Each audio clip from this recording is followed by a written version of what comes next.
안녕하세요. 저는 경기도에 살고 있는 30대 중후반 여성입니다.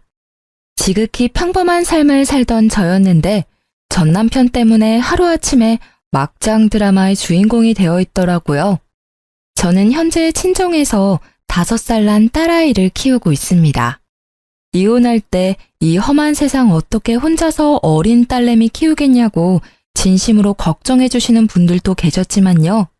무작정 이혼하지 말라며 오지랖 부리는 분들도 많았습니다. 웬만해서는 이혼하지 말고 꾹 참고 살지 그랬냐고 말씀하시던 분들은 결국 나중에 제 이야기를 듣고 나면 이혼 너무 잘했다고 박수를 쳐주십니다. 저도 남편이 그 짓만 안 했더라면 이혼까지는 안 하고 적당히 참고 살았을 것 같아요. 제 딸이 아빠 없이 크기를 바라지 않았으니까요. 하지만 그런 아빠를 딸 곁에 둘 바엔 한부모 가정이 낫겠다 싶었습니다. 사실 망설이다 사연 보내게 된 이유도 저도 사람인지라 제 이야기를 여러 번 하기 힘들기 때문입니다. 과거의 기억을 계속 끄집어내면 그때의 감정이 되살아나 너무 힘들어요. 전 남편과 사내 부부였기에 제 이혼은 더욱더 사람들의 관심 대상이었어요. 아직까지도 가까운 동료들 말고 그 외의 사람들에게 왜 이혼했냐, 딸 있는데 어쩌다 이혼했냐, 이런 말들을 가끔 들어요. 그래서 앞으로는 링크 보내주면서 제 사연이라고 간단하게 말하고 싶어서 이렇게 사연 보내게 됐습니다. 읽어주실지는 잘 모르겠습니다만 제 이야기 한번 솔직히 털어놓을게요. 앞서 말했듯이 저와 전 남편은 사내 부부였습니다. 남편도 저도 아주 평범한 회사원이었죠. 다만 저는 과장으로 승진할 때 남편은 여전히 평사원이었어요. 남편은 평소에 일과 명예에 대한 욕심 같은 건 그다지 없는 사람이었습니다. 그냥 주어진 일만 잘해내자 하는 스타일의 사람이라 승진을 욕심내거나 모험 같은 건 하지 않았던 거죠. 반면에 저는 남들 쉴 때 하지 않아도 될 일까지 더 많이 일했어요. 좋은 회사에 입사했으니 되도록 높은 곳까지 승진하는 게 꿈이었거든요. 그랬던 제 욕심이 결국 어린 나이에 과장까지 될 수 있게 만들었죠. 시어머니는 맛있다고 꽤 소문나 있는 한정식 집을 시아버님과 운영하고 계셨습니다. 남편 집안도 평범한 편이었는데 한 가지 너무 스트레스였던 게 있었어요. 결혼 전에는 몰랐는데 결혼 후 그 점이 엄청 두드러지더라고요.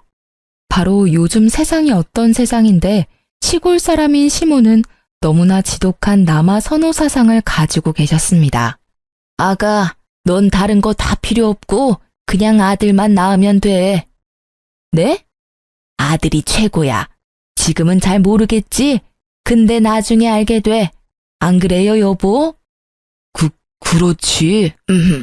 아무렴 아들이 최고지. 저는 만약 애를 낳아도 성별 상관없이 똑같이 사랑스러울 것 같아요. 그리고 아기 성별이 뭐 제 마음대로 되는 게 아니니까요. 시부가 평소에도 시모한테 잡혀 살고 있어서 그런지 몰라도 언제나 어머님 옆에서 듣기 좋은 맞장구만 치셨습니다. 옛날에 시모도 시집살이를 하도 많이 당해서 시부가 종종 그 긴 세월 죄스럽다고 아내 말을 전적으로 따르시는 분이었거든요. 반면에 맞장구를 치지 않고 항상 솔직한 의견을 말하는 제게는 시모가 가끔 눈을 흘기며 못마땅해 하셨죠. 얘야, 넌 어쩜 어른이 말하는데 그렇게 꼭 따박따박 네 의견을 덧붙이고 싶니? 어른들 말씀 떠받들고 그러려니 해야지. 마음가짐이 틀려먹었네. 아들 가지고 싶다고 온 가족이 성심껏 빌면 삼신할매가 어련히 건강한 아들 점 찍어줄 텐데 말이야. 네, 저희 시모는 시조부모님과 몇십 년을 함께 살아오신 영향 때문인지 연세보다 더 옛날 사람 같았어요. 그래서 저는 임신 준비할 때 겁도 살짝 났습니다. 나중에 제가 임신했을 때도 아이의 성별에 따라 차별하실까 봐서요. 시모는 같은 배에서 낳은 자식인데도 남편과 시누이에게조차 차별을 많이 하는 분이셨거든요. 제가 남편에게 은근히 그런 문제로 걱정하는 티를 내자 남편은 제게 오히려 앞서 생각하지 말라고 하더군요. 여보, 혹시 말야, 나중에 나 임신해서 아기 낳았는데 딸이면 미움받는 거 아니야? 에이, 우리 엄마 그러실 분 아니셔. 그리고 첫째는 아들 나올 거야. 걱정 마. 첫째가 아들일 걸 어떻게 확신해? 아직 낳지도 않았는데? 아, 엄마가 엄청 기도 다니시거든. 자긴 몰랐지? 헐, 그러니까 더 부담스럽네. 부담은 무슨, 걱정하지 마. 그냥 뭐 아들, 딸 하나씩 골고루 낳고 사는 거지. 하지만 결혼 생활 얼마 안 가 임신을 하면서 제가 걱정하던 것들은 곧 현실이 되더군요. 임신하고부터 시댁의 모든 관심은 뱃속의 아이 건강이나 제 건강이 아니었어요. 오로지 아이의 성별을 궁금해하더군요. 그날도 남편은 산부인과 진료를 혼자 받고 온 제 신경을 긁었어요. 아들이야? 아니, 공주님. 뭐야? 그러다 땅 꺼지겠다? 당신 그 한숨 무슨 의미야?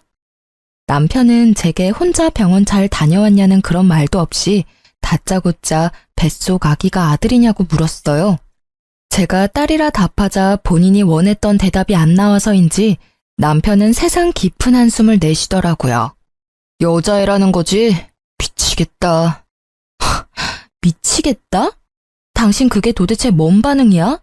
바쁘대서 나 혼자 병원 다녀왔어. 그럼 적어도 잘 다녀왔냐고 묻는 게 먼저 아니야? 어련히 당신이 잘 다녀왔겠지. 그니까 내 눈앞에 멀쩡히 서 있는 거 아니야. 아니, 첫애는 아들을 낳아야 하는데 우리 엄마 성격 알잖아. 에이씨, 나도 딸보단 같이 목욕탕 갈 수 있는 아들이 더 좋은데. 딸이든 아들이든 우리 자식인데 당신 어떻게 그따위로 한숨을 쉬냐는 거야. 당신 이러는 거 뱃속 아이가 모를 것 같지? 다 듣고 있어. 그리고 전에는 상관없다며. 수만 번 내쉰 거 가지고 거 되게 뭐라 하네. 당신 진짜 아무리 임산부라지만 너무 예민하다. 뱃속 아이가 뭘 알아듣겠어. 아무것도 안 들리고 아무것도 안 보이는데. 그리고 전에는 당신이 꼭 아들 낳을 것 같은 예감이 들어서 그랬던 거고. 지금 예민하게 만드는 게 누군데. 당신도 이러는데 어머님은 도대체 뭐라고 하실지 벌써부터 두렵다. 에휴. 그러길래 아들이면 얼마나 좋냐고. 딸은 나중에 또 낳으면 되잖아. 무식한 소리 좀 그만해. 아들, 딸 내가 뭐 골라서 임신하는 건 줄 알아? 너 학교 다니면서 성교육 받기는 했어? 말이 그렇다는 거지 왜 화를 내? 좀 속상해서 한마디 한 거 가지고 서방한테 무식하다고 말한다고? 말 좀 조심해. 너 우리 엄마 앞에서 그런 말 하면 큰일 나. 너나 임산부 앞에서 말 가려서 해. 그럼 우리 엄마는 뭐 가만 계시겠니? 배는 점점 더 불러오고 몸은 너무 불편한데 남편은 너무나 제 편이 아니더라고요. 애아빠 될 사람이 하다못해 저희 애기 편도 아니었고요. 그렇게 저는 대판 싸우고 남편과 각방을 썼습니다. 그즈음 안 그래도 배가 불러오니 시모 역시 아기 성별을 집요하게 캐물으셨거든요. 남편과 시모가 나란히 저를 쪼아대니 온 세상 정내미가 뚝 떨어졌어요. 이상하다. 이제 의사가 은근히 말해줄 텐데. 아직도 애기 성별 정확히 모르니? 네, 어머님. 참나, 너가 나한테 말해주기 싫은 건 아니고? 안 되겠다. 다음 진료 때는 내가 병원에 따라가마. 아들인지 딸인지 내가 직접 두 눈으로 확인해야겠어. 어머님, 저 좀 그냥 놔두시면 안 돼요? 뭐? 출산 날까지는 더 스트레스 안 받고 싶어요. 스트레스라니? 내가 언제 너한테 스트레스를 줬냐? 어머머, 너 정말 웃긴다. 너 괜히 날 나쁜 시애미 만들지 마라. 누가 들을까 무섭다 얘. 어머님 저한테 매번 전화하실 때마다 아들인지 딸인지 물어보셨잖아요. 한 번 더 물어보시면 저 스트레스 받아서 기절할지도 몰라요. 어머, 협박하니 지금? 어머님, 저 건강하게 출산하고 올게요. 그때까지만 배려 부탁드려요. 저는 끝끝내 출산 날까지 아이의 정확한 성별은 시댁에 절대 비밀로 했습니다. 각방 쓰는 남편에게도 똑똑히 경고했어요. 출산일까지 절대 안정 취하고 싶으니 뱃속의 아이의 성별은 비밀이라고요. 만에 하나 시모께 딸이라 미리 말하면 당장 이혼이라고 신신당부했습니다. 남편은 이혼은 하기 싫은지 제 말을 잘 듣더라고요. 그렇게 출산일까지는 별일 없었어요. 일어났어? 엄마, 아빠는 아직 못 오셨어. 열심히 달려오시는 중이야. 우리 딸 장하다. 너 닮은 예쁜 공주님 낳은 거 너무 축하해. 우리 딸 이제 엄마도 됐고 다 컸네. 고마워요, 엄마. 애기는 건강하지? 그럼 다행이다. 다행이긴 한데 너 애기 울음소리 듣고 바로 기절했었어. 얼마나 아팠으면 내 새끼 엄마 깜짝 놀라서 울 뻔했잖아. 근데 꾹 참았어. 우리 딸도 안 오는데 내가 울면 안 되니까. 황서방도 병원 앞이랬어. 곧 올 거야. 정말 고생 많았다. 건강하게 아이를 출산하고 정신 차린 저는 친정엄마의 따뜻한 손을 꼭 붙잡고 있었죠. 그런데 어디서 서러운 울음소리가 들려오더군요. 그 소리는 곧 제 병실과 가까워졌고 저는 그게 시모의 울부짖음이라는 걸 단번에 알 수 있었습니다. 첫 손주가 딸이라니. 자식은 아들만 있으면 된다는 말을 달고 살았던 아들바라기 시모는 역시나 제가 딸을 낳았다는 소식에 어디 초상난 듯 병원에서 오열을 했습니다.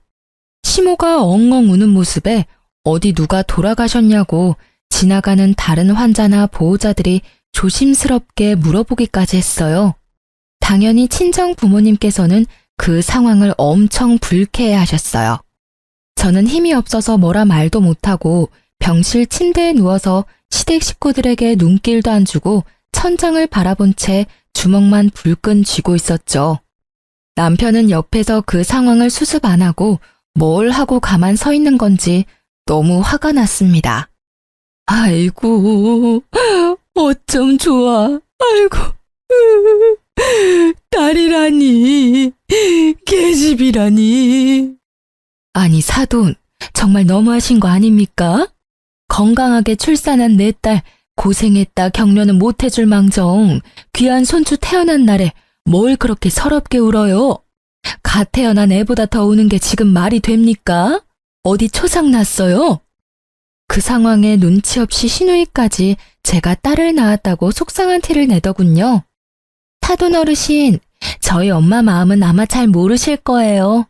그렇게 손자 낳기를 바라시고 기도하셨는데 와보니 난데없이 손녀딸이니까 얼마나 당황스러우시겠어요? 옳게도 참 미리 언질이라도 하던가 어떻게 출산일까지 숨겨 그걸? 뭐요? 사돈 처녀, 딸이면 또 어떤데요? 손녀도 얼마나 이쁜데 당황스럽다고요? 진짜 이해를 못하겠네. 계속 그렇게 우는 소리 하면 저희가 뭐가 됩니까? 아이고 답답해. 사돈, 내가 오죽하면 이러겠어요. 그렇게 아들만 낳아달라고 부탁을 했는데 그게 어렵습니까? 대단한 며느님께서 괘씸하게도 뱃속에 애가 여자인지 남자인지 출산일까지 말을 안 해서 이 사단이 났잖아요. 아이고 어쩌냐? 왜 하필 첫째가 딸이야? 환자분 아직까지는 안정 취해하니까 조용히 해주세요. 그리고 병실에서 이렇게 소란스럽게 하시면 안 됩니다. 하지만 시모는 아랑곳하지 않고 대성통곡을 하더라고요. 저는 참다 없는 힘 다 끌어모아서 남편에게 시댁 식구들 데리고 당장 병실에서 나가라고 악을 썼습니다. 어머님도 어머님이지만 방관하는 남편놈 역시 가만 못 두겠더라고요. 제게 달려오지는 못할 망정 시모 옆에 서서 부축만 하는 꼴을 보는데 얼마나 기가 막히던져. 하마터면 출산하다가 죽을 뻔했는데 내가 딸 낳았다고 저렇게 오열을 하신다고? 야, 내가 왜 너랑 결혼해서 이런 꼴을 봐야 해? 애초에 결혼 전에 아들 낳아야 한다고 조건을 걸지 그랬어. 내가 왜 우리 딸 태어난 소중한 날에 초상집 온 기분을 느껴야 해? 말 가려서 해. 지금 힘든 건 알지만 우리 엄마도 마음 안 좋은데 그렇게 말해야 해. 야, 울고 싶은 건 나야. 정신 차려. 어머님, 울고 싶은 건 저예요. 그렇게 바라던 아들은 어머님께서 아버님이랑 노력해서 한 명 더 낳으시던가 하세요. 야, 이 한심한 놈아. 이 사단이 났는데도 멀뚱히 지켜보기만 해? 너 당장 네 엄마랑 네 누나 데리고 너네 집으로 가. 꼴도 보기 싫으니까. 환자분이 싫어하시는데 계속 계실 거예요? 나가주세요. 간호사님께서도 정색하면서 끝까지 도와줘서 저는 시댁 식구를 다 내쫓는데 겨우 성공했습니다. 아이를 건강히 낳았다는 기쁨도 잠시, 시모의 행동에 너무 기가 막혔어요. 그리고 친정엄마 앞에서 세상 창피했습니다. 저는 남편에게 곧바로 문자를 남겼어요. 아이 얼굴 절대 시모한테 보여주기 싫다고, 혹여나 애기 얼굴 보러 올 생각은 꿈에도 하지 말라고요. 그 후로 친정 부모님이 번갈아 병원에 와주셔서 그나마 안정을 되찾았습니다. 그런데 제가 뭐 반대한다고 해서 시댁에서 아기를 못 보러 오겠습니까? 그 난리를 피워놓고는 또 아기를 보러 오기는 했대요. 친정 부모님 말씀으로는 남편은 다리에 힘이 풀려서 주저앉아서 기뻐하며 울었답니다. 막상 지 눈으로 자기 새끼 보니 감격스러웠겠죠. 제가 바랬던 반응이 그거였는데 왜 일을 이렇게 만든 건지 원망스럽기도 하더군요.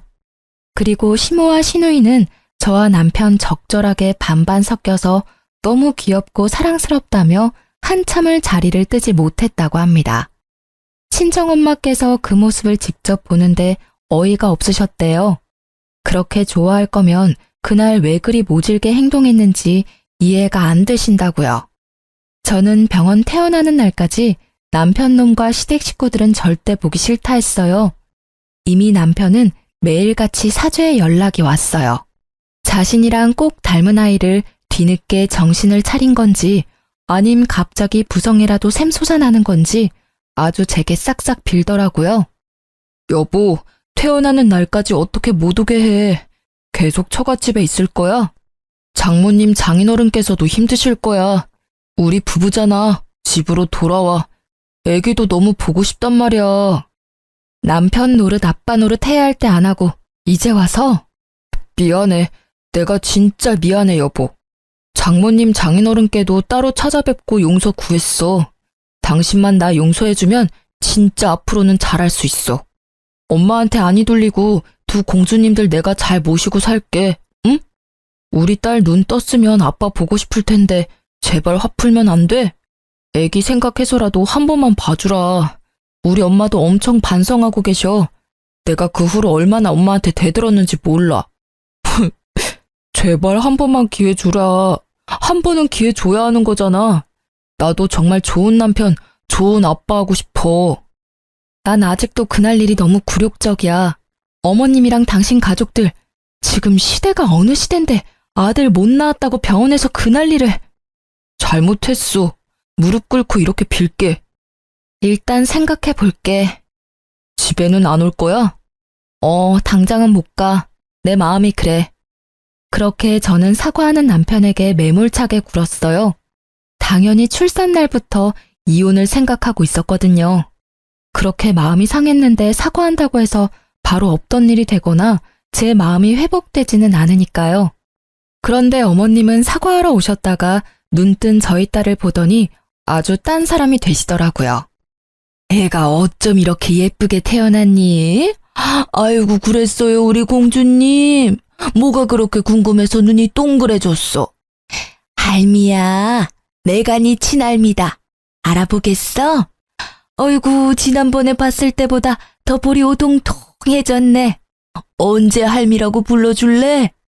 갓난 애기가 뭘 안다고 끊임없이 말을 거는 시모의 마음이 결코 거짓은 아니라고 생각 들더라고요. 시모는 아이가 눈을 깜빡이기만 해도 좋아서 어쩔 줄 몰라 하시며 조심조심 아기 곁을 맴두셨어요. 그 모습을 보는데 벼랑간 눈물이 핑 돌더라고요. 저한테 왜 그렇게 모질게 구셨어요? 애기 이렇게 예뻐하실 거면서요. 그러게나 말이다. 내가 한치 앞을 모르고 말이야. 미안했다. 이제 화 좀 풀면 안 되냐? 공주님 잘 키울 수 있게 많이 도우마. 한 번만 너가 이 늙은이 딱 한 번만 봐주면 안 되겠니?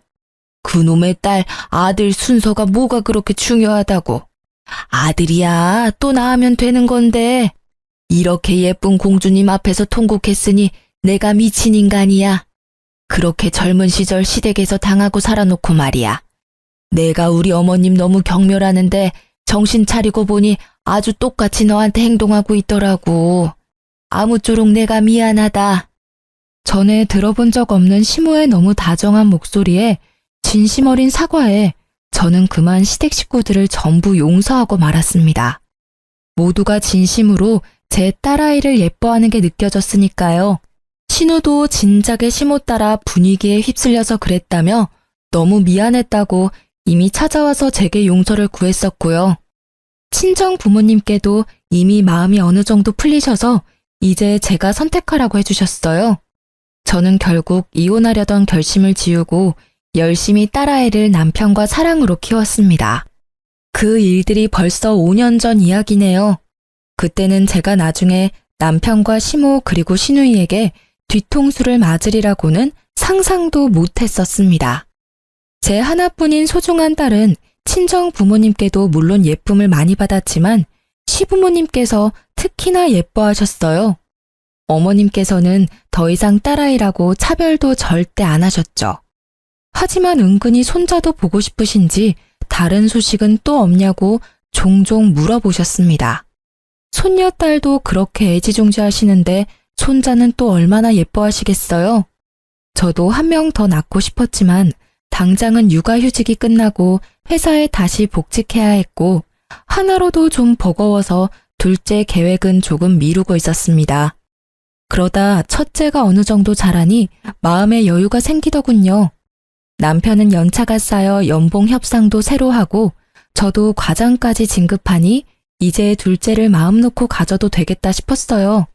그런데 막상 계획이 생기고 남편과 노력했지만 이상하게 아이가 안 생겼어요. 꼭 아들을 가지고 싶다기보다 딸이든 아들이든 상관없이 둘째를 만들고 싶었던 건데 임신이 너무 안 되니까 걱정이 되더라고요. 고심하다 산부인과에 갔는데 제 자궁 상태가 안 좋다는 의사의 소견을 받게 됐습니다. 여보, 나 더 이상 임신은 힘들 것 같대. 우리 어떡해? 그게 무슨 소리야?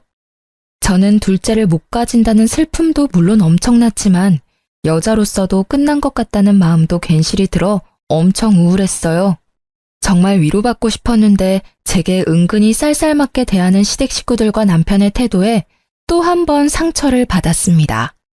당신 말야, 나랑 결혼한 이유가 뭐야? 아니, 어머님 아버님께서 우리 결혼 허락한 이유가 뭐야? 나 무슨 애 낳으려는 도구로 들이신 거야? 아니잖아. 근데 어떻게 나 애 못 낳는다는데 내가 아프다는데 위로는커녕 다들 사람 취급을 안 해? 내가 무슨 잘못을 했다고? 잘못을 안 했어? 당신이? 진짜 몰라서 물어? 당신이 평소에 몸 관리를 잘했어야 하는 거 아니야. 그러게 애 낳고 내가 좀 쉬라고 했었잖아. 말 안 들은 건 당신이야. 워킹맘 뭐 아무나 해? 기어코 과장까지 달더니 자기 몸 관리는 엉망진창. 나는 태어나지 못한 우리 아들이 너무 불쌍해. 내가 그렇게 노력한 이유가 뭔데? 다 우리 가족을 위해서였잖아. 둘째까지 키우려면 네 월급 내 월급 해도 택도 없으니까.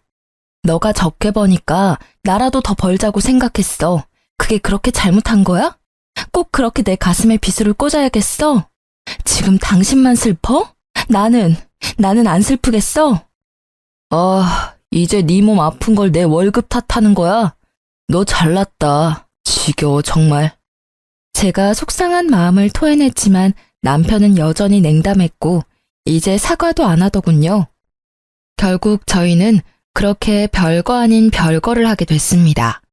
저희는 같은 회사라도 제가 진급하면서 다른 부서로 옮겼거든요. 회사에서 얼굴 보기도 힘든데 남편은 툭 하면 시댁에서 자고 온다고 일방적으로 연락이 왔어요. 저는 저대로 상처받아서 그런 남편을 내버려뒀어요. 그나마 시누이와 시모께서는 더 이상 저를 예전처럼 구박하거나 긁지는 않으셨어요.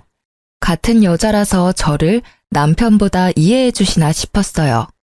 예전같이 아들 타령도 절대 하지 않으셨습니다. 그러다 저는 결국 남편에게 먼저 손을 내밀기로 생각했습니다. 시간이 지날수록 딸아이가 아빠는 왜 따로 사냐고 묻기 시작해서요. 눈에 넣어도 안 아플 제 소중한 딸을 위해서 남편과 더 늦기 전에 관계를 회복하고 싶었어요. 물론 남편이 여전히 미워 죽겠는 건 변함없었습니다. 하지만 아내로서 말고 엄마로서 가정을 지키고자 했어요. 딸은 아빠가 집에 오지 않자 주말 중 하루는 남편을 보러 시댁에 가서 자고 왔습니다. 어련히 시부모님께서 손녀를 잘 챙겨주시는 걸 알지만 그래도 딸이 뭐 하는지 궁금해서 전화를 하고는 했어요. 전화 안 해도 된다. 아주 잘 지내고 있단다. 걱정하덜덜 말어. 아빠 얼마나 보고 싶었으면 애가 바로 안기더라. 애도 아빠랑 노느라 바쁘니까 이렇게 자주 전화로 안 물어도 된다. 알겠니? 하지만 제가 굳이 바꿔달라 해도 애가 놀고 있다 하거나 잔다고 바꿔주지 않으셨어요. 그래서 시댁에 맡기는 날은 그냥 애가 아빠랑 잘 지내고 있구나 생각하고 말았죠. 그런데 어린 딸이 시댁에만 갔다 오면 신우를 이모라고 부르는 겁니다. 엄마, 이모가 머리 묶어줬어요. 아이고, 그랬어? 근데 이모가 아니라 고모라고 해야지. 아니야. 제가 딸에게 이모가 아니라 고모라고 수정해줘도 딸은 고집 부리며 끝내 고모를 이모라고 부르더라고요. 그냥 아이의 말실수라고만 생각했습니다. 그날도 저는 주말이 되어 딸을 시댁에 데려다주고 오는 길이었어요. 딸이 좋아하는 애착 인형이 차 시트에 빠진 걸 보고 또 난리 나겠다 싶어 아무 생각 없이 바로 차를 돌려서 시댁에 갖다 주러 갔죠. 운전하면서 생각해보니 남편과 이 핑계로 얼굴 마주보고 얘기라도 잠깐 나눌 수 있겠다 싶었어요. 시댁은 마당이 있는 전원주택이었는데요. 손녀딸 왔다 갔다 뛰어놀라고 현관문을 시모가 다 열어놨더라고요. 하필이면 벗기 힘든 롱부츠를 신었던 터라 신발을 벗기 위해 한참을 서 있었죠. 그런데 안에서 딸아이 목소리가 들리더라고요. 반가운 마음에 얼굴만 빼꼼히 들어 거실 쪽을 쳐다보는데 웬 모르는 여자가 남편이랑 나란히 딱 붙어 있는 겁니다. 자기야, 과일 먹어봐. 아, 맛있네. 내가 먹여주니까 더 맛있지? 당연한 말씀, 우리 예쁜이. 그 행동과 대화는 누가 봐도 보통 사이가 아닌 듯 했어요.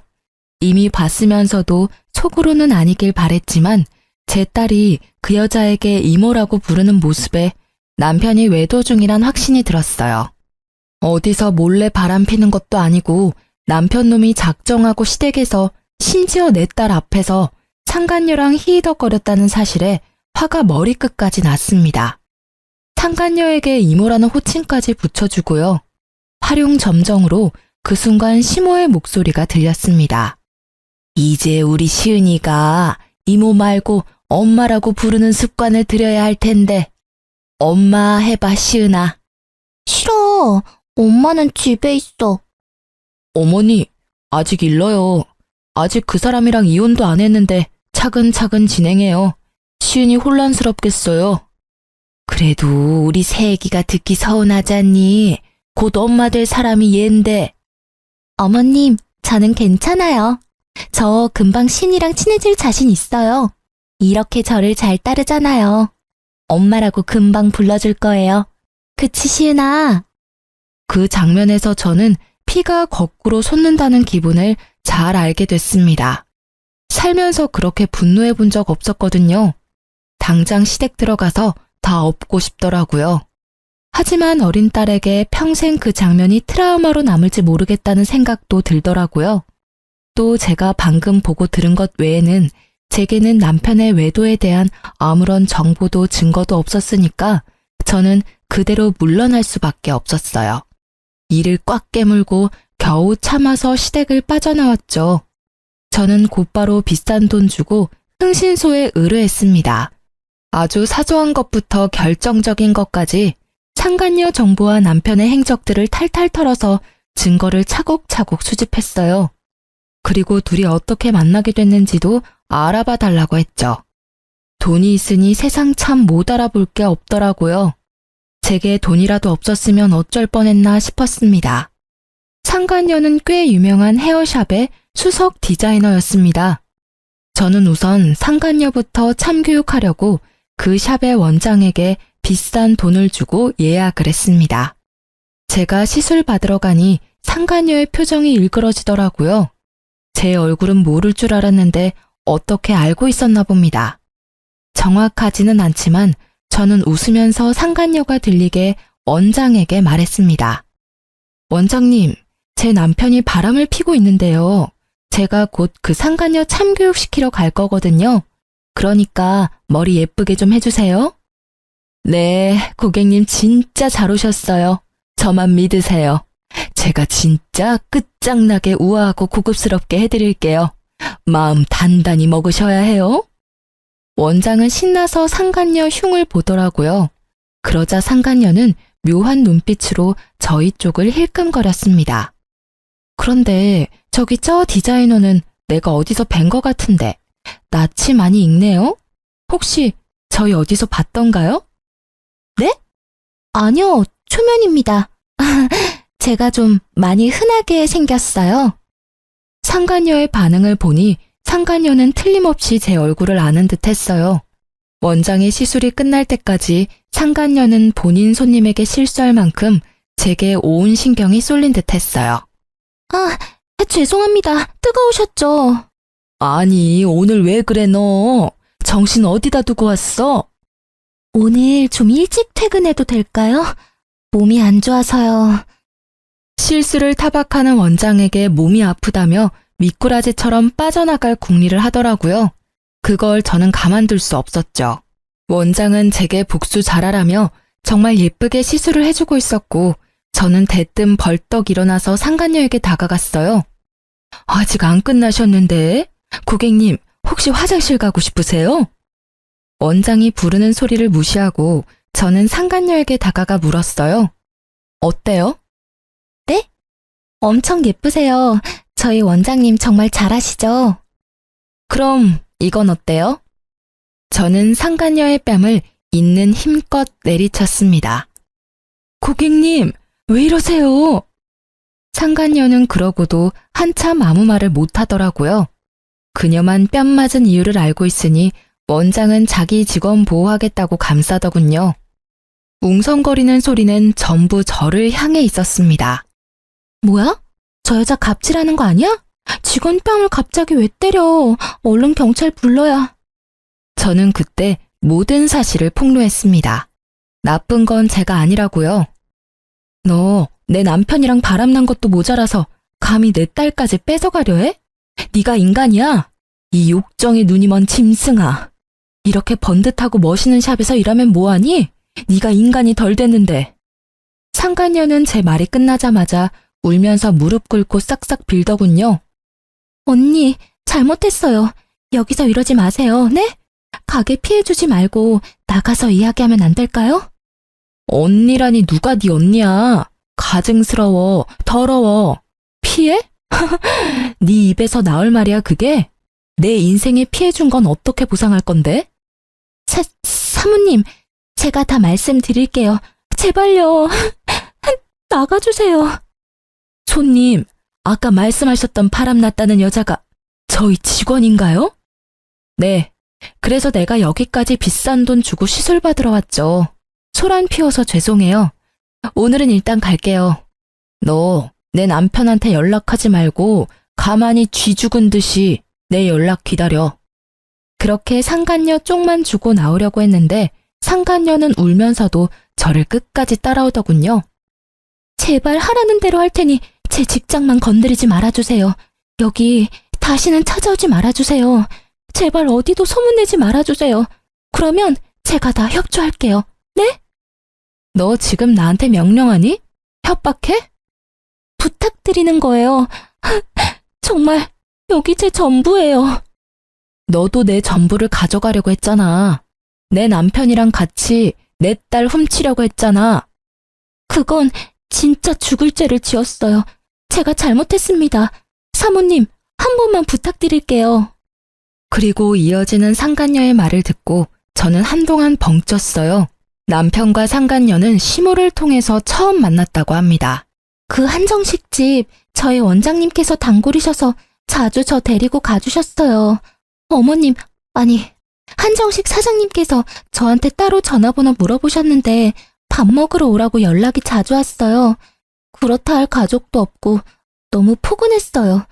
가족이 그리워서 저한테 잘해주는 그 사람이랑 어머님 거절하지 못했어요. 죄송합니다. 그러니까 저희 시모께서는 제가 더 이상 애 못 낳는다고 하자 손수 새 며느리감을 찾으신 거예요. 상간녀에게도 대놓고 손자 낳아줄 새 며느리감 찾는다고 했대요. 손자만 낳아준다면 평생 잘해주겠다고요. 그 엄마의 그 아들이라고 그렇게 시모가 소개시켜준 새 여자와 새 출발하겠다고 조강지쳐 버릴 계획이었던 남편이었네요. 괘씸하게도 시댁과 남편은 저 빠질 생각이었대요. 저 이제 다 말씀드렸으니까 더 이상 여기 안 찾아오실 거죠? 내가 왜 네 말을 들어줘야 하니? 뭐 하긴 나한테 위자료 주려면 너 열심히 일해야겠다. 저 뭐든 다 할게요. 제 커리어만 건드리지 말아주세요. 네? 자기 커리어는 소중하고 남의 인생은 소중하지 않은지 어이없는 상간녀의 태도에 저는 재미있는 계획을 세웠습니다. 너 방금 뭐든 다 한댔지? 네, 뭐든요. 저는 회사 미팅 시간에 상간녀를 초대했습니다. 지금 생각해보면 저까지 회사 잘릴 위험이 있던 거였는데 그때는 복수에 눈이 멀고 정말 절박했었나 봐요. 상간녀는 아무것도 모른다는 얼굴로 저희 회사에 찾아와서 남편 이름을 대며 남편을 찾았습니다. 황주성 씨 어디 계세요? 누구세요? 황주성 씨 여자친구요. 누구냐고 묻는 직원들에게 상간녀는 당당히 여자친구라고 말했습니다. 회사에 와달라고만 했지 그런 건 시키지도 않았는데 상간녀는 알아서 남편을 골탕 먹이더라고요. 전체 미팅이라 여러 부서가 모여 있었는데 대부분 저희가 부부라는 걸 알고 있는 분들이셨죠. 직원들은 순간 제 눈치도 보고 경멸의 눈빛으로 남편 놈을 쳐다봤습니다. 아무것도 모르고 남편 놈은 걸어오다가 상간녀 보고 귀신 본 듯이 놀라더군요. 네가 여기 어떻게... 자기야, 도대체 이혼을 언제 한다는 거야? 내가 언제까지 기다려야 해? 마누라랑 이혼할 마음은 진짜 있긴 한 거야? 주성 씨, 나 가지고 논 거야? 자기 부인 이제 애 못 낳는다며. 나보고 아들 낳아달라고 했으면서 왜 자꾸 이혼을 미뤄? 상간녀의 연기에 저는 빵 터졌어요. 그 상황은 연기였지만 그 말들은 전부 사실이었으니까요. 저는 그대로 남편 놈에게 다가갔고 남편은 아니라고 뒷걸음질 쳤어요. 여보, 그런 거 아니야. 누가 좀 저 미친 여자 당장 나가라고 해요. 난 모르는 여자거든요. 모르는 여자라니 섭섭하겠다. 네 애인이잖아. 시댁에 꽁꽁 숨겨두고 주말마다 내 딸 불러서 상간녀한테 엄마라고 부르게 했잖아. 내가 모를 줄 알았어? 당신 다 알고 있었어? 설마 쟤 여기 부른 거 당신이야? 회사에서도 딴 살림 차리고 싶어서 네가 부른 거 아니고? 난 모르는 여자라니까. 저는 이미 남편 몰래 미팅 준비하는 척하며 그의 핸드폰을 가져가서 남편 톡 프로필 사진을 상간녀와 아주 다정하게 찍은 사진으로 해놨었습니다. 회사 직원들은 물론이고 이미 사진 본 지인들은 미친 듯이 연락 오고 난리난 상태였죠. 남편 놈에게 핸드폰을 돌려주니 경악하더군요. 야, 진짜 이게 다 네가 벌인 짓이야? 감히 회사에서 이런 장난질을 해? 사진도 바꿔놓고 아주 나 엿먹으라는 거지? 아니, 이건 내가 벌인 짓이 아니라 네가 내 뒤에서 벌인 짓이지. 바람핀 것도 모자라서 감히 내 딸 시은이까지 나한테서 뺏으려 했어? 저는 업무 파일을 들고 그 모서리로 기분 나쁘게 남편 놈의 머리를 콩콩 찍어줬습니다. 당장 아작내고 싶은데 내가 너보다 직급이 높아서 참는다. 과장이라 참는 거야. 황주성 사원, 빨리 저 여자 데리고 나가. 회사 분위기 엉망으로 만들지 말고. 남편 놈은 분해서 어쩔 줄 몰라 하며 개거품 무는 모습에 저는 너무 통쾌했습니다. 야, 네가 어떻게 이래? 쪽을 줘도 이렇게 주냐? 저는 침착한 반면에 남편이 발악을 하니 주변 남자 사원들은 저를 보호해주더군요. 뒤늦게 나타난 부장은 회사에서 이게 무슨 짓이냐고 상간녀 데리고 나가라고 남편에게 소리쳤어요. 남편에게 회사에서도 조치를 취하겠다고 일침을 날리셨죠. 물론 저도 어느 정도 징계는 받을 거라 생각했습니다. 그렇게 울그락불그락하는 남편에게 상간녀는 머리에 꽃다네처럼 팔짱을 끼자 남편은 상간녀의 뺨을 내려치고 씩씩거리면서 나갔어요. 상간녀는 제게 아련한 눈빛으로 이 정도면 됐냐고 묻는 듯 했습니다. 그 후로 남편은 불륜으로 큰 무리를 일으켜 권고사직 권유받았어요. 왜 과장이 벌인 일에 본인이 피해받아야 하냐고 남편은 부장님이랑 싸웠답니다. 부장님이 남편한테 바람을 과장이 피웠냐고 역으로 질문하셨대요. 그러자 전 남편 놈은 한마디도 대답 못했다고 하더라고요. 바람 핀 놈이 더 성낸다며 부장께서 더 회사 어지럽히지 말고 알아서 퇴사하라 하셨습니다. 남편 놈은 정말 가관인 게 제 발로 퇴사해놓고 상간녀 직장에 가서 똑같이 난동을 부렸대요. 왜 자기 배신했냐고요. 소문 들어보니 상간녀는 참지 못하고 맞서서 당신 때문에 상간녀 소송당해서 위자료 물어야 한다고 개싸움을 했다고 합니다. 제가 다녀간 후로 그 샵의 원장이 상간녀 일 잘한다고 쉬쉬하려고 했다는데 그 일로 결국은 상간녀는 샵에서 잘렸다고 합니다. 둘 다 자업자득이죠. 저는 상간녀가 그나마 제게 협조를 잘해줘서 이혼 소송도 이기고 위자료를 받았어요. 양육권도 당연히 제가 가지게 됐습니다. 한동안 전 시모는 손녀딸도 못 봐서 우울하다고 우는 소리 하면서 연락이 왔어요. 그 사단을 만든 게 본인이면서 다시 합치라고 하는 전 시모의 말에 어이가 없었습니다. 내가 요즘 일도 손에 안 잡혀. 우리 공주 못 본 지 너무 오래됐잖아. 너희가 이혼했어도 우리는 여전히 가족이잖아. 응? 가족이요? 쓸모없어지니 뒤통수 치고 버리려고 한 게 가족인가요? 어머님 참 뻔뻔하시네요. 저희 가정 풍비박산 난 데에는 어머님이 가장 공 크시잖아요. 이젠 이혼도 했으니 당당하게 새로운 며느리감이나 또 찾아보세요. 꼭이요. 이번엔 손자 꼭 얻으세요. 저는 친정 부모님이랑 제 보물 같은 딸과 현재 잘 지내고 있습니다. 파란만장했던 결혼 생활 때문에 더 이상 재혼은 없을 것 같아요. 그냥 일하는 재미와 딸 키우는 재미로 이번 생은 만족하려 합니다. 사람의 욕심은 끝도 없다죠. 결국 시모의 손자 욕심, 남편의 아들 욕심이 이 처참한 결과를 만들었다고 생각해요. 전 남편과 전 시모를 보면서 하나 깨달은 인생 교훈은요. 누군가의 뒤통수를 치면 곧 그게 부메랑이 되어서 다시 본인에게 날아온다는 거예요. 친절과 선행은 베풀지는 못해도 악행과 배신은 살면서 절대 하지 말아야 해요. 저도 착하지는 못해도 남들 피해 안 주며 정직하게 딸아이 열심히 키우도록 하겠습니다. 지금까지 제 긴 사연 들어주셔서 너무나 감사합니다.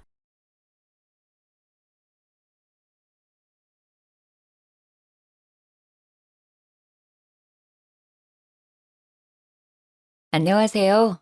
저는 수도권에 살고 있는 50대 후반 여자랍니다.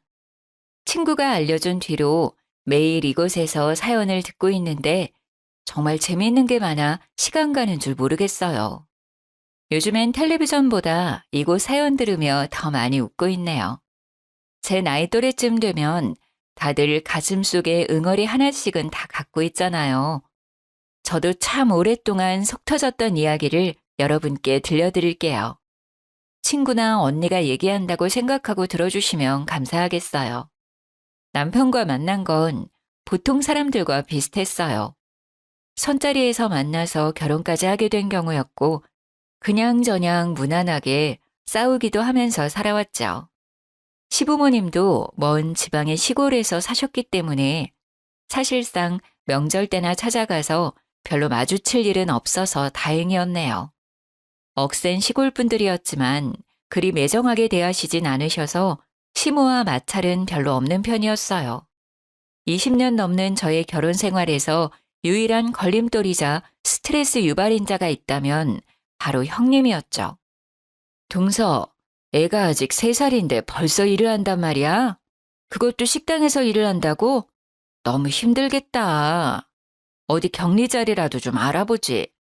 아, 동서는 격리하기엔 학력이 좀 딸리긴 하지. 상구 졸업했댔나? 상구 졸업했는데 왜 격리를 못해요? 형님처럼 대학 나와야만 할 수 있는 건 아니에요. 식당에서 일하면 낮에만 잠깐 할 수 있어서 시간이 딱 맞아서 하는 거예요. 월급도 더 많고요. 아유, 그래도 힘들겠다.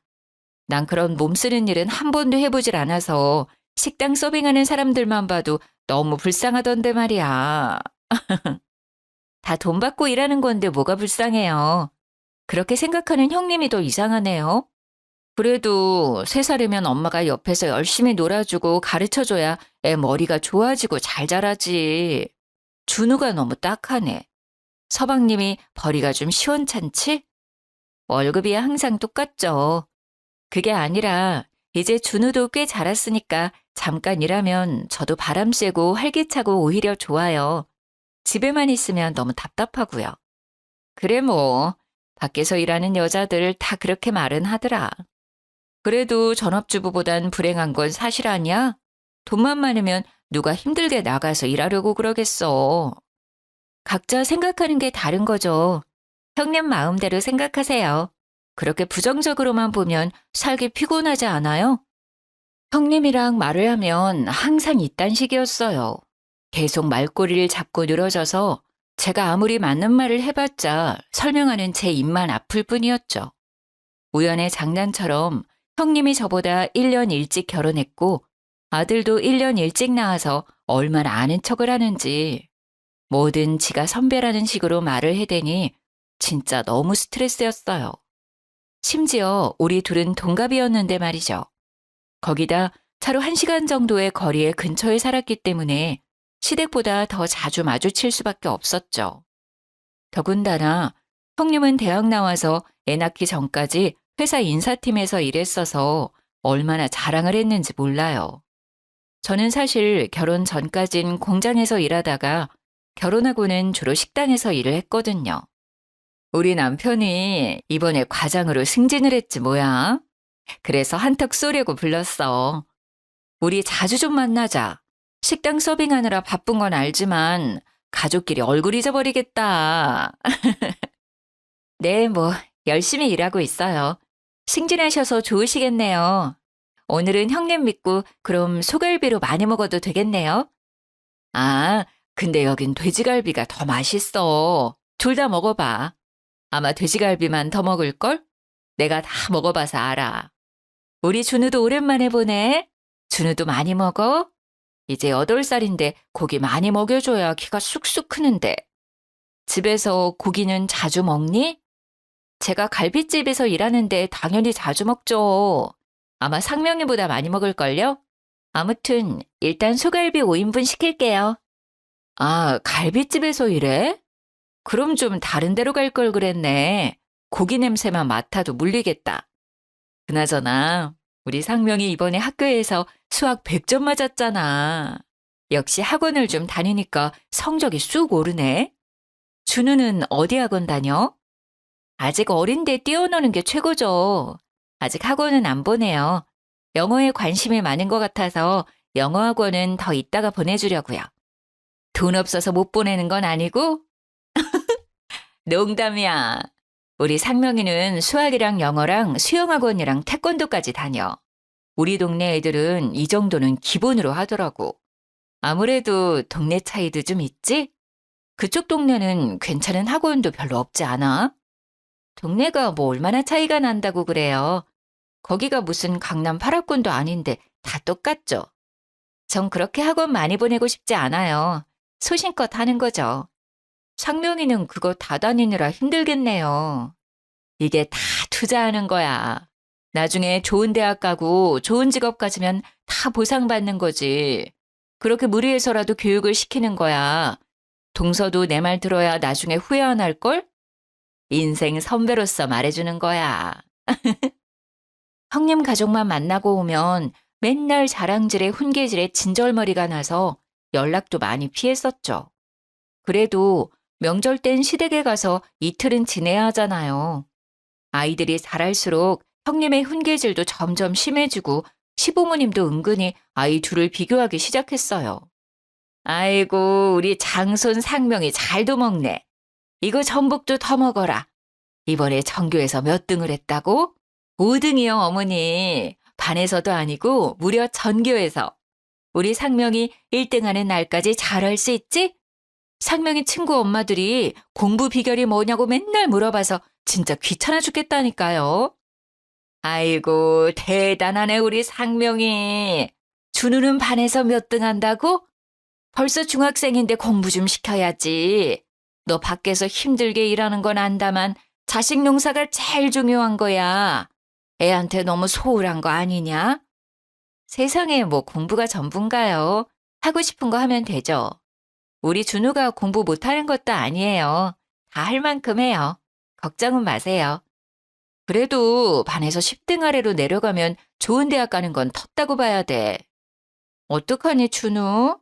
지금부터 열심히 해봐. 상명이 형처럼 전교에서 놀아야지. 할아버지 할머니 뵙기에 부끄럽지도 않아? 형수, 말을 좀 심하게 하시네요. 우리 애도 공부 열심히 하고 놀기도 잘 놀고 잘 살고 있어요. 무슨 누가 들으면 엄청 문제 있는 걸로 알겠네. 그만합시다. 평소엔 그냥 들어도 아무 말 없던 남편이 한 소리를 하니까 형님이 입술을 셀쭉하더니 입을 다물더라고요. 여지껏 형님이 열받는 소리 하면 남편한테 속상하다고 다 말하곤 했는데 듣는 채도 하지 않았거든요. 근데 지 아들 욕하는 건 또 듣기 싫었나 보더라고요. 차라리 형님이 더 되바라지게 행동했으면 확 뒤집어 엎기라도 할 텐데 좋은 말 해주는 척 하면서 슬슬 신경을 긁으니까 여지껏 그냥 참고 참으며 넘길 수밖에 없었죠. 근데 고등학생이 되고 대학 입시가 본격적으로 시작되면서 점점 도를 지나치기 시작하더라고요. 시조카가 고3 수험 생활을 한창 하던 추석날에 드디어 일이 벌어졌죠. 명절 전날인데 말도 없이 저녁이 다 돼서야 아주버님 가족이 시댁으로 들어오더라고요. 저는 하루 종일 시모와 전 부치고 송편 만들고 온갖 잡일 다 하고 진짜 사람 몰골이 아니었는데요. 형님은 아주 피부가 뽀얘서 옷도 번지르르하게 차려입고 왔더군요. 형님, 늦으면 연락이라도 줘야죠. 저랑 어머니랑 음식 준비 다 했잖아요. 너무한 거 아니에요? 어머니, 얘가 수험생이라 공부해야 된다고 여기 안 온다는 거 할아버지 할머니 뵈야 된다고 억지로 끌고 오느라 늦었네요. 이해하시죠? 너무 얄밉게도 저는 쳐다보지도 않고 시모한테 알랑방귀 뀌면서 말하는 거 있죠? 아유, 그럼 이해하지. 우리 장손이 중요한 시험이 코앞인데 이렇게 할머니 보러 와주는 것만 해도 얼마나 고맙니. 얼른 들어와서 밥 먹자. 우리 장손 좋아하는 거 잔뜩 해놨다. 시조카 얼굴을 보니까 아주 뭐가 그렇게 불만인지 똥 씹은 얼굴로 슬리퍼를 질질 끌면서 집 안으로 들어가더라고요. 걔 하나 때문에 순식간에 분위기가 확 가라앉았어요. 제 아들도 오랜만에 보는 사촌형 눈치를 계속 보느라 텔레비전도 못 보고 있더라고요. 무슨 수능 보는 거 하나 가지고 상전 모시듯이 하고 있는 걸 보니 어이가 없고 한심하더라고요. 저 혼자 몸 날려가며 상 차리고 가족들이 다 둘러앉았죠. 갑자기 시조카가 잡았던 숟가락을 탁 소리나게 던져버리는 거예요. 아, 뭐야. 내일도 공부해야 되는데 다 기름기 있는 거잖아. 속 더부룩해서 어떡하라고. 아이씨. 어머, 우리 아들. 그럼 엄마가 지금 죽이라도 만들까? 오늘은 일단 가볍게 먹고 집으로 얼른 가서 쉬자. 아이씨, 지금 여기 오느라 낭비한 시간이 몇 시간이야. 진짜 짜증나. 내가 오기 싫다고 했잖아. 지금이 얼마나 중요한 시기인데 고작 밥 먹으려고 온 거야? 짜증나. 아무리 수험생이라고 해도 할아버지 할머니 계신데 그렇게 버릇없이 행동하면 되겠니? 명절이라고 우리 오기만 기다리셨는데 너 때문에 불편해서 식사도 못 하시겠다. 아니, 동서. 지금 가뜩이나 예민한 애한테 뭐라는 거야? 동서 때문에 얘 기분 망쳐서 하루 공부 망치면 그것 때문에 얘 입시에 문제 생기면 동서가 책임질 거야?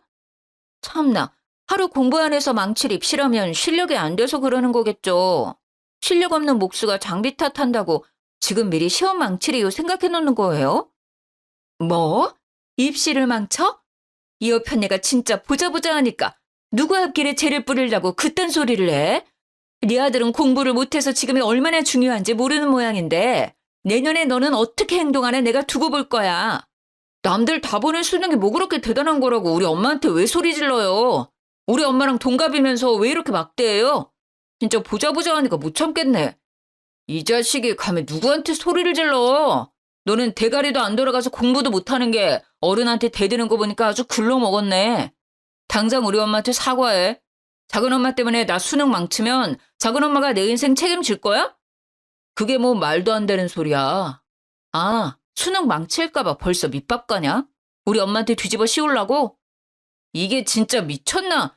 돌대가리 자식이 누구한테 기어올라? 네가 아무리 공부해도 나처럼 전교에서 놀 수 있을 것 같아? 그러면서 시조카가 우리 아들 머리를 팍 치는 게 아니겠어요? 그걸 보니까 눈이 확 돌아가더라고요. 제가 시조카를 식탁 쪽으로 팍 밀쳐버렸어요. 음식들이 다 바닥으로 쏟아졌고 시조카 옷에도 음식이 잔뜩 묻었죠. 네가 뭔데 우리 아들을 때려? 나도 안 때리고 키운 귀한 내 자식을. 네가 뭐가 그렇게 잘났다고? 공부 좀 하면 다야? 그 전에 싸가지 좀 키워라. 야, 네가 뭔데 우리 아들을 밀어? 너 같은 거 수준 안 맞아서 말 섞기도 싫은데 그래도 가족이라고 사랑 취급해줬더니 감히 누구한테 손대? 아이고, 네가 뭐 얼마나 잘났다고. 우리보다 그렇게 형편이 나은 것도 아니면서 잘난 척만 더럽게 하면 다야? 네가 그렇게 자랑하는 아파트도 어차피 전세잖아. 그냥 모르는 척 해주니까 진짜 누굴 바보로 하나. 네 자랑질에 진짜 이가 바득바득 깔려. 저는 분이 안 풀려 식탁에 있던 송편을 한 움큼 집어서 마구잡이로 던져버렸답니다. 화가 머리 끝까지 났는데 형님 머리가 기름하고 꿀에 엉망이 된 걸 보니 통쾌하더라고요. 아버님 어머님도 너무하세요. 여지껏 우리 준우한테 따뜻한 칭찬 한마디 해준 적이나 있어요? 맨날 비교나 해대고 애 기나 죽이고. 저도 더 이상은 못 참아요. 형님이나 어머니나 사과 제대로 할 때까진 이 집 구석에 발 한 짝 안 들여놓을 테니까 그렇게 아세요. 아니 내가 뭘 했다고 불똥이 나한테 튀냐? 아무리 그래도 중요한 시험 앞둔 애한테 뭐 하는 짓이냐? 당장 잘못했다고 사과하지 못해? 버릇없게 굴어서 사과해야 될 게 누군데 그래요? 어머니도 반성 좀 하세요. 당신 잘 들어. 멋대로 나 시댁에 끌고 오면 바로 이혼이야. 가자 준우야. 저는 아들을 데리고 한밤중에 시댁을 나와버렸죠. 남편도 우물쭈물대다가 결국은 따라 나오더라고요. 전 그렇게 시모와 형님의 연락을 철저하게 차단하고 무시했어요. 이젠 시댁과 형님과 연을 끊어버리리라 다짐했답니다. 그렇게 구정이 다가왔고 시모와 형님이 전화를 해대더군요. 당연히 시댁에 가지 않았고 우리끼리 오랜만에 여행을 가니까 세상 편하고 행복하더라고요.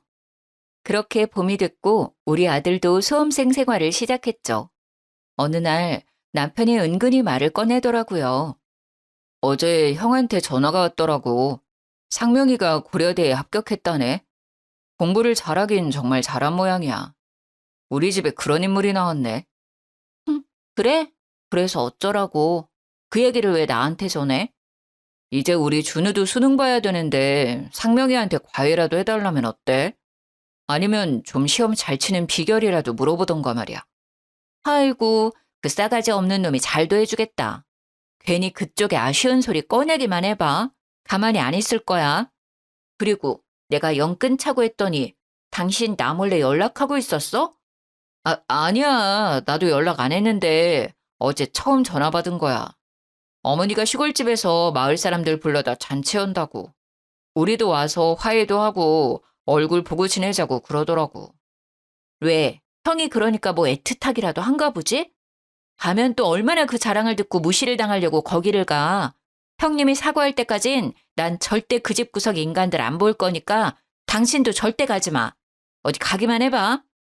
무슨 사법고시 합격한 것도 아닌데 마을 잔치까지 하는지 어이가 없더라고요. 결국 길을 쓰고 안 갔고 그렇게 다시 2년 정도의 시간이 흘렀죠. 우리 아들은 그냥 수도권에 있는 4년제 대학에 입학했어요. 아무래도 서울의 탑대학에 다니는 형님 아들과는 비교가 되니까 자존심도 상하고 속이 좀 상하긴 했죠. 왜 우리 아들은 이렇게 공부머리가 없나? 진짜 어릴 때부터 학원을 보냈어야 됐나? 혼자 후회도 해보고 말이죠. 그렇게 남편이나 저나 아들 등록금 벌기 위해 밤낮 없이 일하며 바쁘게 살고 있었는데요. 어느 날 시모한테 연속으로 전화가 오길래 궁금해서 못 이긴 척 받아봤죠. 너랑 내가 맺은 세월이 몇 년인데 이렇게 발길을 딱 끊고 살 수가 있니? 내가 말은 안 해도 너를 얼마나 생각하고 있는지 모른다. 무슨 일로 전화하신 건데요? 어머니한테는 아주버님 가족이 우선이지 아범이나 준호한테도 다정하게 대한 적이나 있나요? 나도 미안한 마음을 갖고 있으니까 그동안 너한테 연락 안 하고 네가 먼저 하기를 기다린 거 아니냐. 벌써 이게 몇 년째냐? 우리가 살 날이 얼마나 남았다고 이렇게 매정하게 발길을 다 끊냐. 다음 주에 네 시아버지 생신인 거 알지? 그날 와라. 내가 너 좋아하는 전복구이도 특별히 해놓을 테니 와. 응? 와서 상명애미랑도 잘 풀어보고. 한 가족인데 언제까지 이렇게 지낼 거니? 원래 시모 말투와는 다르게 엄청 사근사근 말을 하면서 저한테 미안하다는 말까지 하니 좀 달라진 것 같은 기분이 들더군요. 그래서 남편과 얘기해보니 남편도 은근히 지네 집에 가고 싶어 하는 것 같아 아주 큰 마음 먹고 시부의 생일날 시댁에 갔죠. 들어가 보니 형님이 아주 의기양양한 표정으로 저를 째려보고 있어서 기분이 팍 상했죠. 아이고, 이게 얼마만이야? 나한테 그렇게 해놓고 시댁에 발 딱 끊으면 다야? 어머님이 하도 부탁하셔서 내가 그냥 다 품고 가는 거야. 앞으로 잘해. 누가 들으면 내가 잘못한 줄 알겠네요. 명절 분위기 개판친 게 누군데? 야, 또 왜들 그러냐. 아버지 생신이라 모인 자리에 또 싸움 만들지 말고 얼른 밥 먹게 앉아라. 우리 준우 할머니 보고 싶지도 않았누? 이제 대학생이 되더니 아주 얼굴이 훤하고 잘생겨졌네. 지금 대학 갔다고 외모 꾸미는 게 전부가 아니지. 뭐? 무슨 대학 갔다고 했지? 아휴, 그런 이름도 없는 대학 나와서 어디 취직이나 하겠니? 내가 다 답답하다. 동서는 걱정이 많겠다. 요즘은 우리 상명이처럼 초일류 대학을 다녀도 취업하기가 보통 어려운 게 아니잖아? 맞아. 아무래도 대학 분위기부터 다르긴 해. 나랑 동기들은 지금부터 취업 스터디하면서 준비 빡세게 하는데 너는 맨날 술 퍼마시고 놀기나 하지? 이래서 대학 분위기가 중요한 건데 어쩌겠냐. 그래도 열심히 스펙 쌓아봐. 아니면 다 때려치우고 공무원 준비나 빡세게 해. 어차피 취직 못할 거 그게 나아. 내 걱정하는 척 비꼬지 말고 형이나 잘해. 어차피 1살 차이밖에 안 나면서 무슨 대단한 인생 선배인 척하네. 얘는 지 엄마를 쏙 빼다 박아가지고 형님이 진심으로 충고해주는데 비꼬기나 하니? 나중에 형 말 안 들었다고 후회나 하지 마라. 사회에 나가서 진짜 뜨거운 맛을 봐야 그때 정신 차리지. 또 달라졌을까 하고 아본 내가 모질이지. 됐어요, 됐어. 또 잘난 척하면서 되지도 않은 충고할 거면 우리는 갈 테니까요. 야, 다들 이제 그만 말하고 얼른 앉아 먹어라. 아버지 기다리시는데 또 뭐 하는 짓이냐. 시부가 멀찍이 앉아서 기운 없이 지켜보고 있는 모습을 보니 차마 또 그냥 나가버릴 수는 없어서 일단 앉아서 아무 말 없이 밥을 먹었죠. 형님이 또 쓰잘데기 없는 얘기를 계속 해댔지만 대꾸 안 하고 식사 끝나자마자 시모한테 용돈 봉투 덥석 쥐어주고 그냥 나와버렸습니다. 우리 식구가 나오는데 우리를 한심하게 쳐다보는 형님과 그 아들놈의 눈빛을 아주 지금까지 잊을 수가 없어요. 우리 가족, 우리끼리만 살면 화목하고 평범하게 잘 살아갑니다. 근데 시댁만 가고 아주버님 가족만 만나면 우리가 무슨 엄청 잘 못 살고 불쌍한 사람들이 된 것만 같았어요. 20년 넘게 이런 대우를 받고 이젠 어린 조카놈한테도 그런 눈빛을 받으니 속에서 천불이 나더라고요. 한편으론 앞으로 아들이 회사 가고 결혼하고 손주를 낳아도 끊임없이 형님 아들과 차별을 받을 생각을 하니 너무나 아들한테 미안하고 속이 답답했죠. 그래서 역시나 이번을 마지막으로 그냥 연을 끊어야겠다고 다짐했답니다. 그렇다고 남편과 사이가 안 좋아 이혼을 하고 싶은 것도 아니고 그냥 우리 가족만 바라보고 우리끼리만 살자고 마음을 먹었죠. 또 그렇게 몇 년의 시간이 흘렀고 우리 아들도 군대 다녀오고 대학도 졸업했어요. 졸업하고 1년 정도를 하는 일 없이 지내는 것 같더라고요. 요즘 취직하기가 힘드니까 저도 마음을 많이 내려놓고 있었지만 참 그 시간이 피가 마르더군요. 너 요즘 어디 취직 자리는 좀 알아보고 있는 거야? 이력서도 좀 많이 내봐. 너 양복도 없잖아. 면접 보려면 하나 사야 되지 않아? 내가 알아서 할 테니까 좀 기다려줘요. 아유, 벌써 1년이나 지났는데 맨날 집에서 뭘 하는 건지. 새벽까지 방에서 나오지도 않으니 엄마 아빠가 속이 탄다 타. 아니면 아빠가 어디 취직 자리 좀 부탁해 볼까? 하긴 요즘 얼마나 취직이 힘들면 상명이도 아직도 못했다고 하더라고. 근데 얘는 오죽하겠어. 아니 그놈 얘긴 또 왜 해? 그리고 걔가 못한다고 우리 준우가 당연히 못할 거라는 거야 뭐야? 당신도 이제 보니 항상 걔가 우리 준우보다 더 낫다고 생각하고 있었다는 거잖아. 아빠도 그렇게 생각하는데 다른 사람이야 오죽해? 아니 그게 아니라. 아이 말이 또 왜 그렇게 되나. 그 자식도 아직 취직 못하고 빌빌대고 있다니까 고소해서 그런 거지. 아님 너 공무원 시험이라도 한번 준비해봐. 공무원 돼서 상명형 코 좀 납작하게 만들어봐. 공무원 해봤자 월급이 얼마나 짠데 코 납작하게 할 수가 있어요. 내가 다 알아서 할 거고 조만간 말해줄 테니까 좀 기다려봐요. 아들과 허심탄회하게 대화 좀 해보려고 했지만 그때마다 아들은 자리를 피하거나 말을 안 하더라고요. 이제 정년이 다 된 남편도 언제 회사를 관둘지도 모르는 상황이고 저도 10년 넘게 식당 일을 해서 몸 여기저기가 다 아픈 상황에 이 일도 언제까지 할 수 있을지도 모르니 그저 모든 상황이 답답하고 우울했어요. 아들이라도 취직을 해야 그나마 숨통이 트일 것 같은데 2년 가까이 방 안에서 뭘 하는지 매일 컴퓨터만 들여다보고 있더라고요. 또 웃긴 건 아르바이트도 안 하는 것 같은데 용돈 달라는 소리는 일치 안 하더라고요. 저는 제 아들을 좀 더 믿고 기다려보자는 마음으로 그냥 따뜻한 밥 차려주며 말없이 응원해줄 뿐이었답니다. 어느 날 갑자기 아들이 텔레비전을 보고 있던 우리 옆으로 쓱 다가와 앉더라고요. 이제 다음 주면 구정인데 오랜만에 할아버지 댁에 가요. 갑자기 뭔 소리야. 니네 큰엄마 때문에 엄마는 이제 인연 끊었다고 했잖아. 가뜩이나 집안 사정도 안 좋은데 가서 또 뭔 소리를 들으려고. 할아버지 할머니도 본 지 오래됐고 앞으로도 계속 왕래하면서 살아요. 제가 앞으로 다 잘할 테니까요. 이거 한번 보세요. 아들이 내민 건 몇 개의 통장이었어요. 저는 의아해서 통장을 들여다봤죠. 이게 뭐야? 이게 얼마야? 이거 무슨 오류가 난 거야? 아니면 장난인가? 5억? 네가 통장에 5억이 있다는 거야? 이거 무슨 보이스피싱이나 통장 사기 같은 거 연루된 거 아니야?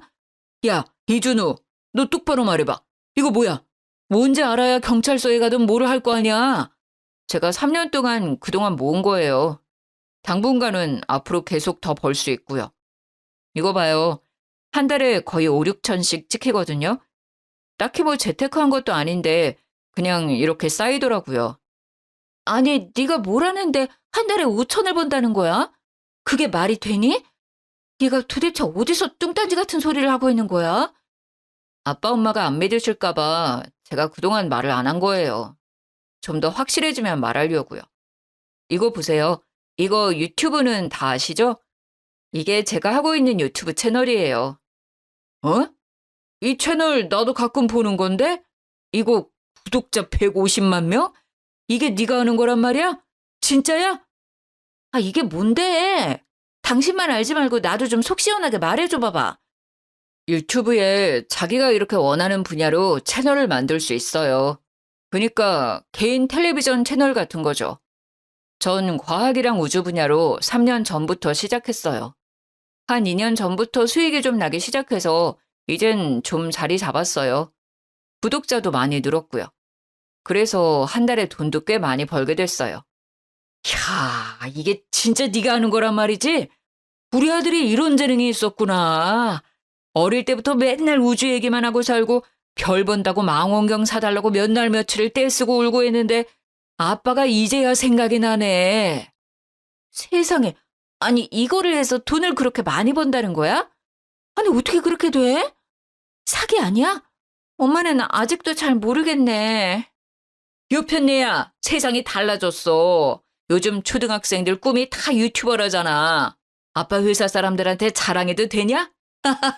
아니다. 그럼 또 한턱수라고 난리친다. 얌마, 너 그동안 이렇게 돈도 많이 벌었으니까 아빠 100만 원만 줘봐. 100만 원이 뭐예요, 아빠? 이 통장 아빠랑 엄마 거예요. 전 이번 달부터 다시 모아도 충분히 금방 모을 수 있어요. 그동안 백수 아들이 답답하셨을 텐데 참고 지켜봐줘서 고마워요, 엄마. 뭐? 5억을 우리한테 준다고? 안 돼, 안 돼. 난 필요 없어. 난 네가 이렇게 잘 된 거 알게 된 것만 해도 좋아. 너 가져다가 쓰고 결혼 자금으로 써야지. 우리는 그렇게 셋이 한참을 부둥켜 안고 울었죠. 어린아이처럼 우는 아들을 보니 이 녀석도 그동안 많이 힘들었구나 하는 생각에 너무나 마음이 쓰리더라고요. 아들의 바램대로 우리는 설날에 시댁으로 위풍당당하게 찾아갔어요. 아들이 우리한테 숨겨왔던 지차를 집 앞에 딱 세워놨는데 남편이 엄청 비싼 외제차라며 반색을 하더라고요. 저야 뭐 차는 잘 모르지만 타보니까 진짜 좋긴 하더라고요. 시댁 앞마당에 아들의 외제차를 딱 세우고 들어섰죠. 아들이 아주 작정을 했는지 트렁크에서 백화점에서 산 갈비 세트에 과일 세트까지 한 짐을 준비했더라고요. 남편이 아주 깔깔 웃어대며 갈비 세트를 받아들고 들어갔어요. 아버지, 어머니, 이 불효남 차남 들어갑니다. 어머? 아니, 이젠 인연 끊고 안 온다더니 웬일로 기어 들어왔대? 뭐, 어디 대출이라도 받아달라고 온 건 아니죠, 서방님? 남편은 쏘아대는 형님은 거들떠보지도 않고 시부모 방으로 들어가더라고요. 그동안 저 때문에 내색은 못했지만 자기 부모님이니 얼마나 보고 싶었겠어요. 그걸 보니 나 때문에 또 부모 자식 간에 못 만나게 했나 싶어 가슴이 찌르르 하더군요. 거실에서 아주버님과 조카놈이 나란히 앉아서 텔레비전을 보고 있는데 우리를 봐도 인사 하나 안 하더라고요. 조카놈도 거의 3년째 취직 못하고 백수로 지낸다더니 안색이 진짜 안 좋았어요. 예전에 봤던 그 자신만만하고 총명한 눈빛도 사라졌더라고요. 형, 오랜만이다. 그동안 잘 지냈어? 아, 아버지한테 들었는데 아직 취준생이라며? 3년 동안 서류 광탈이면 그런 거 아니야? 그냥 지금이라도 공무원 시험 봐. 형은 어릴 때부터 머리는 좋았으니까 주입식 시험이 딱이야. 뭐? 이 자식이 미쳤나? 왜 보자마자 10이야? 그럼 너도 백수 아니야? 하긴 고려대 나온 나도 취직이 안 되는데 너야 뻔하지. 요즘 누가 회사에 목매해? 시대가 변했는데 이젠 회사를 차려야지. 난 1년 전부터 사업자 내서 회사 운영 중이야. 지까짓게 회사를 차렸다고? 무슨 회사? 어디 인터넷에서 물건이라도 파냐? 그런 것도 회사라고 치나? 아주버님과 형님도 우리 아들을 아주 안이 꼽게 바라보며 비웃고 있더라고요.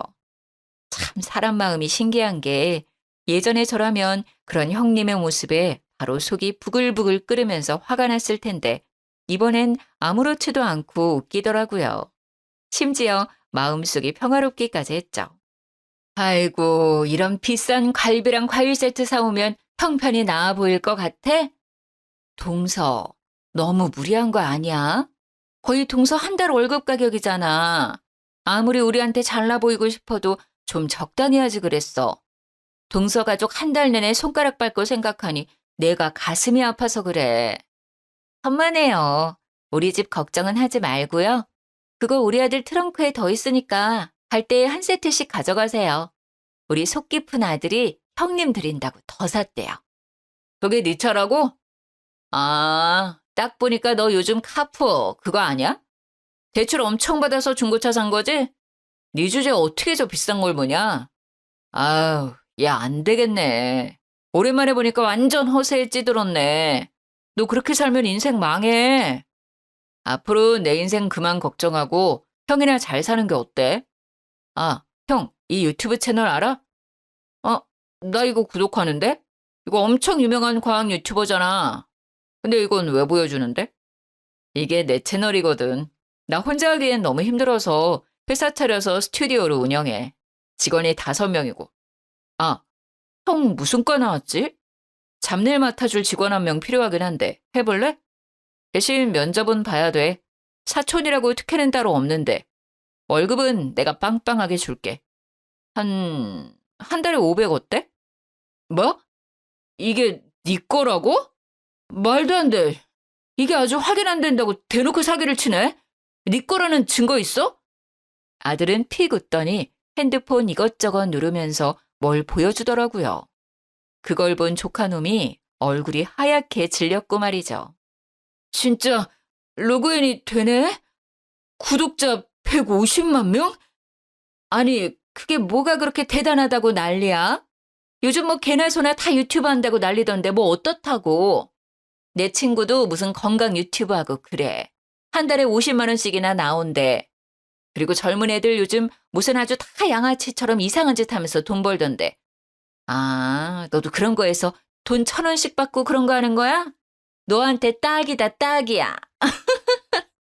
우리 아들이 하는 거 보니까 엄청 전문적이던데요? 우주랑 과학 얘기라 난 뭐 알아듣지도 못하겠던데. 무슨 양아치 짓이래? 형님 아들이 그런 것만 보는 거 아니고요? 아니 뭐야? 동서 무슨 말을 그렇게 해? 그래서 꼴랑 그거에서 뭐 얼마나 버는데 갈비 세트까지 사오고 난리를 쳐? 100만 원은 버냐? 한 달에 5천을 번다네요, 우리 아들이. 세상에 2년 만에 5억을 모았다면서 나한테 통장을 주더라고요. 우리 아들 차 봤죠? 그것도 현금으로 일시불로 샀다던데. 나한테 말도 안 하고 지 혼자 쌩쌩 몰고 다녔대요. 아주 괘씸하게. 뭐? 5천? 말도 안 되는 소리 하네. 무슨 유튜브로 5천을 벌어. 거짓말도 적당히 쳐야지 진짜. 얘 상명아, 네 동생 뭘 하길래 그런다는 거야? 네가 형으로서 정신 차리게 혼 좀 내. 아씨, 좀 조용히 해. 쪽팔리게. 요즘은 유튜브 잘 되면 그렇게 벌 수도 있어. 근데 이게 진짜 네 거라고? 믿어지지가 않네 진짜. 뭐 그게 사실이라고 해도 그게 뭐 얼마나 가겠어? 천년만년 가는 것도 아니고 의사나 변호사 같은 직업도 아니고 길면 몇 년 정도나 더 하겠지. 그런 게 안정된 직장이랑 비교가 되니? 네가 진짜 지금 돈을 많이 번다고 해도 지금 잠깐 반짝 버는 걸로 그렇게 잘난 척하면 안 돼. 사람이 매사에 겸손해야지. 그러다 한 방에 훅 간다? 어릴 때부터 큰엄마가 제 걱정을 많이 해줘서 그런지 제가 항상 제 앞날 계획을 잘 세우게 되더라고요. 그래서 우리 부모님 노후까지 다 준비하고 있으니까 이젠 큰엄마 노후 걱정만 하세요. 아무래도 직장보단 부동산이 최고잖아요? 제가 이번에 수도권에 꼬마 빌딩도 하나 매입했거든요. 이거 보실래요? 아들이 형님한테 빌딩 사진이랑 등기부 등본까지 눈앞에 내밀어서 열심히 설명을 해주더라고요. 그 모습을 보니 이 녀석 참 그동안 쌓인 게 많았구나 싶어 안쓰럽기도 했고 아주 철저하게 다 준비해온 모습에 웃음도 났답니다. 제가 주변에 좋은 분들을 많이 알게 돼서 이 빌딩도 그 방송 나온 부동산 전문가 알죠? 그분이 소개해 준 거예요. 이거 월세만 받아도 한 달에 2천 정도는 나와서 앞으로 유튜브를 못하게 돼도 크게 걱정은 안 할 것 같아요. 그러고 보니 이게 다 큰엄마 덕분이네요. 그동안 얼마나 제 걱정을 많이 해줬어요. 그래서 제가 이렇게 잘 됐나 봐요. 진짜 고마워요, 큰엄마. 앞으로는 상명이 형 걱정을 더 하셔야겠네요. 형 나이가 몇인데 아직도 취직을 못해서 큰일이네요, 진짜. 그때 방에서 남편과 시부모가 한참 수다를 떨고 거실로 나왔죠. 아니 세상에 우리 준우가 그렇게 성공을 했다는 게 진짜요? 어릴 때부터 괴짜 같아서 걱정을 했더만 아주 대단하네. 세상에 이거 봐라. 우리 준우가 줬다면서 우리한테 300만 원씩 현금을 줬다. 이거 진짜 써도 되는 거야? 이렇게 큰 돈은 처음 받아본다. 아, 당연하죠. 우리 준우가 주는 거니까 마음 편하게 받으셔. 얘가 한 달에 얼마를 버는데 이 정도는 전혀 부담 안 돼. 내가 아주 요즘 얘한테 용돈 버는 재미로 산다니까. 나 이제 다음 달에 일도 그만두잖아. 저 녀석이 그동안 고생했으니 때려치고 청 할 거 없으면 지가 산 건물 관리인이나 하라나? 그 모습을 보던 아주버님의 얼굴이 아주 시뻘개지더니 입술을 앙다물고 텔레비전만 쏘아보더라고요. 아직 백수인 조카와 지금까지 일 한 번 안 해본 전업주부인 형님 때문에 아주버님은 힘에 부쳐도 계속 일을 해야 되는데 얼마나 남편이 부럽겠어요. 조카놈은 눈에 초점까지 풀려서 힘없이 앉아있더라고요. 그동안 형님이 우리 일 잘 되라고 쓴소리해주고 한 게 이제와 생각하니 다 약이 된 것 같아요. 근데 내가 형님한테 너무 못되게 굴었죠. 우리 이제라도 화해하고 잘 지내봐요. 나도 이제 식당 일 안 하고 집에만 있으니 너무 심심하네요. 안 그래도 우리 동갑인데 이제 같이 늙어가는 처지에 친구처럼 잘 지내요. 아, 형님은 일도 안 하니까 시간 되겠네. 야, 준우야, 엄마 크루즈 여행 보내준다는 거 이참에 큰엄마랑 둘이 가는 걸로 끊어줄래? 크루즈 여행? 아니야. 난 물을 무서워해서 배 못 타. 됐네, 됐어. 형님이 얼마나 넋이 나갔는지 명절인데 음식할 생각도 안 하고 멍하게 있는 게 아니겠어요? 이제 저녁 다 됐는데 우리가 와서 명절 음식을 하나도 못했네요. 그러지 말고 우리 나가서 외식해요. 아버님, 어머님도 맨날 먹는 명절 음식 대신 오늘 비싼 거 한번 드셔보세요. 우리 준우가 다 사드린대요. 형님도 요리하느라 힘든데 나가서 먹는 게 낫죠? 자, 가요. 아니야. 우리는 급한 일이 생겨서 지금 올라가 봐야겠네. 아버님, 어머님 죄송해요. 급한 일이 생겨서 먼저 갈게요. 따로 전화 드릴게요. 여보, 얼른 시동 걸어. 상명아, 빨리 일어나 가게. 아니, 오랜만에 만났는데 같이 드시고 가시지. 그럼 갈비 세트라도 가져가세요. 우린 집에 또 있어요. 준우야, 얼른 차에 실어드려라. 준우가 차에 넣어주는 갈비도 끝까지 거절하고 셋 다 얼굴이 새하얘져가지고 달아나는 꼴이 얼마나 우습던지요. 특히 형님은 눈물까지 그렁그렁해서 지 아들을 째려보던데 여지껏 쌓였던 수십 년 묵은 한이 쏴악 날아가는 기분이었답니다. 우리도 그 길로 시부모 모시고 모처럼 화기애애한 분위기에서 음식 대접 잘하고 집으로 돌아왔고 말이죠.